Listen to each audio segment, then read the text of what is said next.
ба пойтахти Русия гурӯҳи корӣ аз ҳисоби намояндагони вазорати тандурустӣ барои нафарҳое ки ба Федератсияи Русия сафар мекунанд ва дар Федератсияи Русия ҳам ҳамин гуна мебошад. Вақте ки паспорти российский доред, тибқи қонун гирем, агар баъди 3 моҳ ҳаққи ворид шидан дорем. дороҳои табиӣ аз ширкати шифофармо барои шумо, инчунин дороҳо барои зиёд кардани риш ва мӯи сар, инчунин дороҳо барои нест кардани простатит ва зиёд кардани қувваи мард, дороҳо барои нест кардани сангу намаки гурда. ба рақамҳои рӯи экран дар тамос бошед. Инчунин нафарҳое ки мехоҳанд ҳиҷомаи бепул кунанд, шумо ҳам муроҷиат кунед. ассалому алайкум ба ҳама тамошобинони барномаҳои Сорубон Сафаров. тамошобинони азиз, видеоро то охирша тамошо кунед. ахбороти нав пешниҳод карда баъдан ба саволҳотон ҷавоб мегардонем. дар шаҳри Москав масъалаи ҷалби муташаккили муҳоҷирони тоҷик барои кор баррасӣ карда шуд. муовини вазорати меҳнат, муҳоҷират ва шуғли аҳолии кишвар ва як қатор мақомдорони тоҷик барои иштирок дар ҷаласаи панҷуми гурӯҳи корӣ ба Москав сафар карданд. дар Федератсияи Русия шаҳри Москав барои ҷалби муҳоҷирони тоҷик ба кор айни ҳол маҷлиси нав ташкил карда шуд. дар Москав ҷаласаи панҷуми гурӯҳи корӣ дар урумӣ тибқи созишнома дар бораи ҷалби ду муташаккили шаҳрвандон ба фаъолияти меҳнатӣ муваққатӣ баргузор карда шуд. инчунин қайд кардан мумкин аст ки созишнома байни ҳукумати Тоҷикистон ва Русия дар бораи ҷалби муташаккили шаҳрвандони кишвар ба фаъолияти меҳнатии муваққатӣ дар қаламрави Русия баргузор гардидааст. ва инчунин гуфта шуд ки дар Федератсияи Русия шаҳри Москав аз рӯи ихтисосҳо ба шаҳрвандони ҷумҳурии Тоҷикистон кору фаъолият таъмин карда шавад бо музди маоши хуб. ва инчунин оиди ҳуҷҷатгузориҳо гуфтанд ки якчанд осониҳо оварда шавад. дар ҷаласае ки айни ҳол дар Москва баргузор шудагиай барои нафарҳое ки ба Федератсияи Русия сафар мекунанд ва вобаста аз ихтисосҳое ки худшон таҳсил кардагиянд ва ихтисосҳое ки худшон доранд гуфтанд ки ба онҳо ҷойҳои кори хуб таъмин карда шавад. ва инчунин гуфтанд ки дар ояндаҳои наздик оиди тахт кардани ҳуҷҷатҳои муҳоҷирони корӣ дар Федератсияи Русия роҳҳои осон пешбинӣ гардад. ва гуфтанд ки лоиҳаи пешниҳоднамудаи ҷониби ҷумҳурии Тоҷикистон ҷиҳати ворид намудани тағйиру иловаҳо ба созишномаи мазкур аз ҷониби гурӯҳи корӣ баррасӣ гардид. як лоиҳаи дигаре аз ҷониби ҷумҳурии Тоҷикистон ба Федератсияи Русия пешниҳод гардид.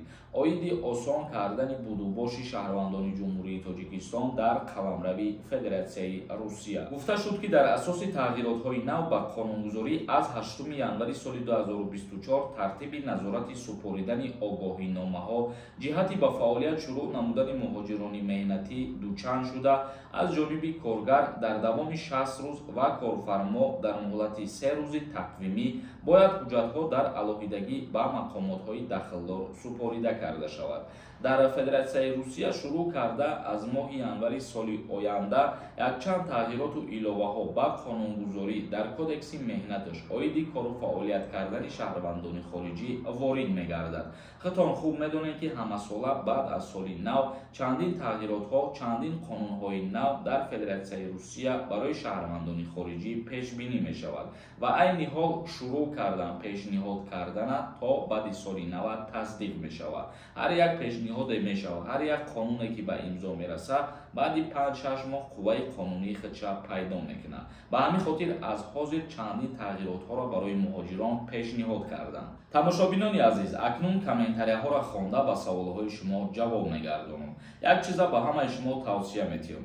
агар нафарҳоеро ки ҳуҷҷатҳош тамом шудагӣ бошад ва бихоҳад ба границаи Қазоқистон сафар кунад, рақамҳое ки дар рӯи экран мебинед занг бизанед, бо нархи арзон шуморо ба граница мебарад. вобаста ба дигар ширкатҳо бениҳоят услугаҳои хуб доранд ва нархи дастрас доранд. ҷураев нависонда: ассалому алайкум, ака хизмат то синни 30 сола шид ё ин ки не? оиди синни соли даъваткунӣ ба хизмати ҳарбира дар ҷумҳурии Тоҷикистон боло бурдан ҳозиражда тағйирот ва иловаҳо ворид шидагӣ нестай. Сафаралӣ нависонда: ассалому алайкум бародар, агар имконият боша ҳамин саволи ман да ҷавоб медодӣ. қонуни нав биромадай меган ду фарзандора хизмат мебаранд, меган ҳамин гап ростай. танҳо тағйирот дар қонунгузории ҷумҳурии тоҷикистон оиди хизмати ҳарбӣ ва уҳдадориҳои ҳарбӣ, оиди хизмати алтернативӣ боло бурдани пули нархаш муқаррар шудагиай тамом. Дигар ягон тағйиротҳо ҳозирашда ворид шудагӣ нестай. Бахша нависонда: ассалому алайкум акай Сорбон. Ман шаҳрванди Россия, праваи тоҷикӣ метавонам такси кор кунам? Пешакӣ раҳмат. дар Федератсияи Русия агар шаҳрванди Россиярам набошӣ, шаҳрванди Тоҷикистон бошӣ, танҳо ба праваи тоҷикӣ кор кардан наметавонӣ. Ба праваи тоҷикӣ танҳо барои гаштугузор кардани худат иҷозат метиҳанд, тамом. Умарҷон нависонда: ассалому алайкум брат, агар гражданини РФ бошӣ, регистратсия накунӣ, чӣ мешава? Ҳамира бифаҳмонем. Пешакӣ раҳмат. Як мисоли оддӣ меёрам ба шумора. ҳар яки мо шаҳрвандони ҷумҳурии Тоҷикистон вақте ки дар Тоҷикистон истиқомат мекунем, зиндагонӣ мекунем, мо дар як ҷо худмона ба қайд гузоштагӣ ҳастем, яъне ки прописка кардагӣ ҳастем. Бе прописка кардан мора штраф мекунанд шаҳрвандони ҷумҳурии Тоҷикистона. ва дар Федератсияи Русия ҳам ҳамин гуна мебошад. Вақте ки паспорти российский дорӣ, худта дар ягон ҷо бояд дар қайд монда бошӣ. Як каси дигар нависондаи хизмат ай чанд сола мешава имсол. طبق قانونگذاری جمهوری تاجیکستان оиди хизмати ҳарбӣ ва уҳдадориҳои ҳарбӣ дар моддаи 37 омадагӣ астае ки даъваткунӣ ба хизмат аз 18 то 27 сола муқаррар шудагиай. ҳозирашда синни сол иваз шудагӣ нестай. Як каси дигар нависондаи ака як савол ҷавоб медодем. Пешакӣ раҳмат. мара Сунмуҳрам Маибай ба хизмати ҳарбӣ даъват мешавам. ҳуҷҷати тасдиқкунанда аз духтур дошта бошӣ, то военни билети нигоднӣ гирифта метавонӣ ва аз хизмат озод мешавӣ.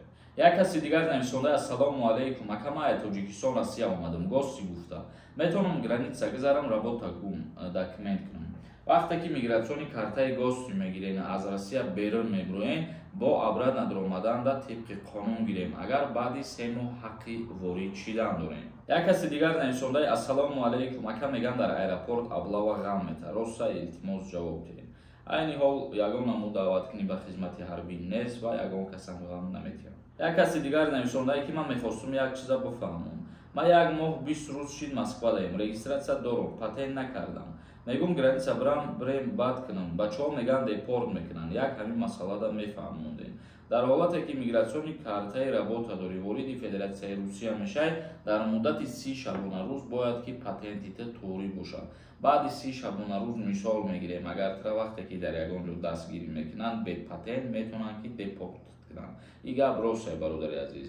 дар ҳолате ки ту мигратсиони картаи работадорӣ ва агар ягон ҷодам кор накунӣ, бугӯӣ ки ман патент намегирам, и ба и ягон алоқамандӣ надорад. чунки вақте ки ту кор накунӣ, агар ҳамира причина биҳисобӣ барои худат, и причина шида наметавонад. барои кор накардан ба ту мисол меорам бо коркунои милитсияи ҳамонҷа ки ба ҳамин хотири чизора хуб ба назар бигирем, то душворӣ болои сари хитон нашавад. тамошобинони азиз, видеоро ҷамъбаст мекунем. то видеоҳои дигар, худованд ҳамаи мо шуморо нигаҳбон бошад.